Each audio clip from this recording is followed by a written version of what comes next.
Assalamualaikum warahmatullahi wabarakatuh. Selamat sore semuanya.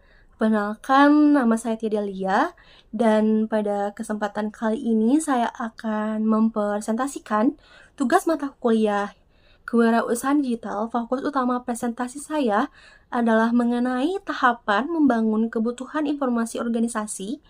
Di sini saya akan mengambil studi kasus pada bisnis retail pakaian, yaitu baju tidur atau piyama. Brand digital yang saya kembangkan adalah Dreamy Nightwear. Sebelum masuk ke materi teknis di sini, di depan saya sudah ada produk real yang saya pasarkan. Baju tidur ini menggunakan material satin silk. Mengapa saya memilih produk ini? Karena kebutuhan akan pakaian rumah yang nyaman sangat meningkat di era digital saat ini. Meskipun produk ini saya dapatkan melalui kemitraan dengan supplier sistem reseller, namun nilai tambahnya terletak pada manajemen informasi digital yang saya terapkan. Tahap pertama adalah Business Process Reengineering atau BPR. Inti dari tahapan ini adalah memikirkan kembali dan merancang ulang proses bisnis secara fundamental untuk mencapai perbaikan kinerja dalam organisasi. Saya melakukan rekayasa pada arus supply chain yang dulunya saya memakai konvensional. Jadi dulu saya biasanya bekerja secara reaktif, ada pesanan baru tanya stok ke supplier lalu menunggu jawaban yang seringkali lama. Ini menyebabkan pelanggan seringkali kecewa karena ternyata barangnya habis. Sekarang saya menerapkan digital. Saya menerapkan informasi terintegrasi. Saya menggunakan sistem stock sync di mana data stok dari supplier langsung terhubung ke dashboard penjualan saya.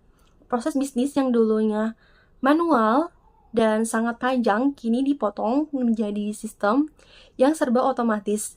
Hal ini meningkatkan efisiensi waktu hingga 70% dan memastikan kepastian stok bagi pelanggan. Dan tahap kedua ada desain sistem. Dalam kewirausahaan digital, sistem adalah tulang punggung organisasi. Saya merancang sistem informasi yang mencakup 3 komponen utama.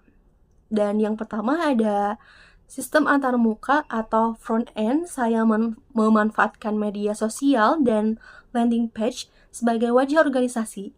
Desainnya dibuat secara minimalis agar pelanggan mudah dalam menelusuri katalog produk berdasarkan kategori motif dan ukuran. Yang kedua ada sistem pengolahan data atau back-end.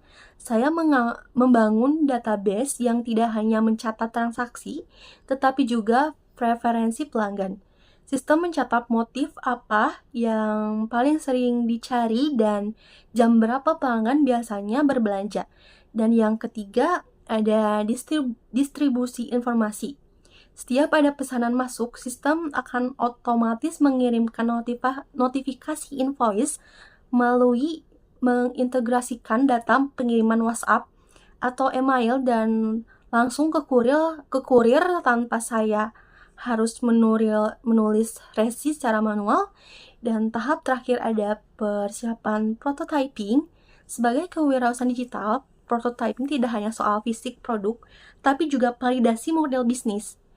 Dan yang pertama ada produk prototyping. Sebelum saya memasarkan dalam jumlah banyak, saya melakukan sampling.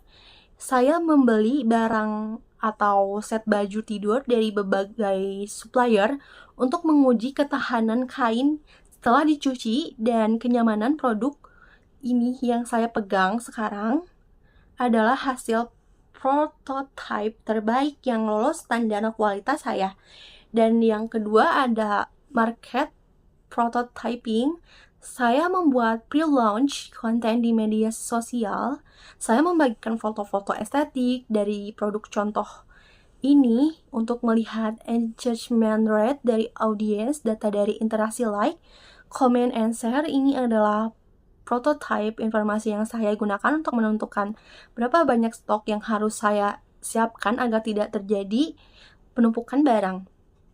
Dan sebagai kesimpulan, Kewirausahaan digital bukan sekedar tahapan berjual secara online, tetapi tentang bagaimana kita mengelola informasi di dalam organisasi tersebut melalui BPR, desain sistem yang kuat, dan prototyping yang terukur. Bisnis baju tidur ini dapat bersaing tumbuh secara berkelanjutan. Demikian presentasi dari saya. Terima kasih atas perhatiannya. Wassalamualaikum warahmatullahi wabarakatuh.